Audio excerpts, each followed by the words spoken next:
Hello and welcome to Cup of Tea Reviews. My name is Tim and I'm joined as always by Michael. Thanks for having me. Thank you for joining me. Tim, we watch movies to be entertained, but so many of them are duds. We watch the movies that can go either way, good or bad, and we let you know if they're worth your while. We waste our time so that you don't have to. Today's movie is Twister. It is a 1996 disaster film starring Bill Paxton and Helen Hunt. Michael, please give us your hot take. Tim, this movie was my cup of tea. It was super fun, super enjoyable, and had all the hallmarks of a good bad movie. What about you? This was my cup of tea. It's a really great time. It's dumb, it's fun, it hits all the benchmarks of a good bad movie. So, Tim, what's it about? During a series of tornadoes, a group of intrepid storm chasers attempt to deploy a research device directly into the storm in order to create an early warning system. Michael, you say this was your cup of tea. Please give us a few reasons why. Let's start with Bill Paxton. He's great as the leading man. Why hasn't he been the lead in more stuff? I really enjoyed him. I've seen him in a lot of supporting roles, and he's always great in those. It was fun to see him get to be at the center of attention in a film, and he really delivered as the leading man. I really liked him. I loved him in this movie. He really carries it well. I also liked Helen Hunt as the other main storm chaser. I think they've got a great chemistry. They do a really good job. And it sounds like, reading about the production of this movie, it was a miserable experience to make, but you don't feel that from them. They give great performances in spite of all the things that were going on behind the scenes. I also liked how aggressively dumb this movie was, because it was dumb in fun, interesting ways.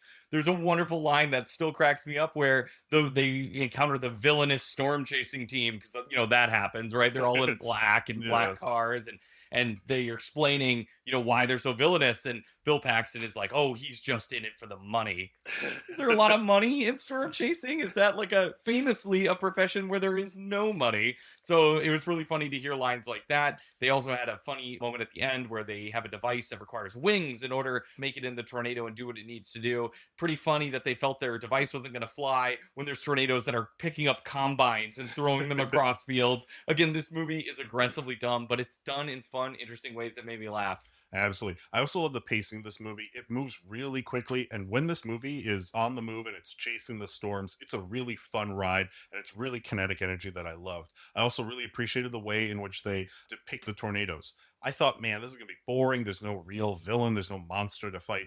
But they really did a great job in making these tornadoes scary and making them feel like a villain in this piece. I loved that. We've seen movies like 2012 where Mother Nature is the villain, but it's often personalized. Like the earthquake will chase our heroes or the fire will chase our heroes. That's not how nature works. And what they did wonderfully in this movie is the tornadoes are impersonal. And that's what made them so scary. They destroy everything in their path, but they're not hunting our heroes. They're not chasing them. I thought they did a nice job of navigating that. Absolutely. Michael, what didn't work for you about the film?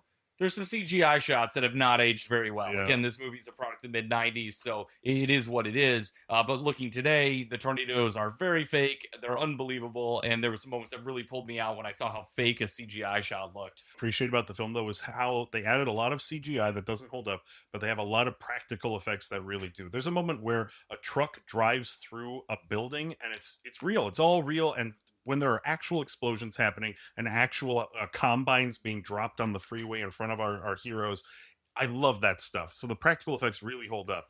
When they do cut to the CGI tornado, though, it is pretty laughable. My other issue with the film is this terrible love triangle that they try to force in. It doesn't work. It doesn't need to be here. It adds nothing of value to the film. I wish that they had just cut her out entirely. And when she does leave the movie about 2/3 of the way through, I was just relieved.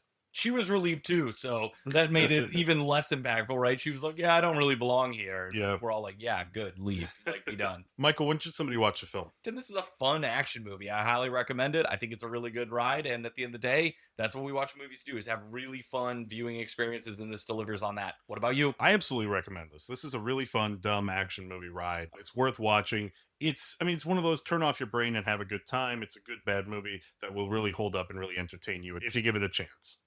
Thank you all for watching. Join us next time on Cup of Tea Reviews.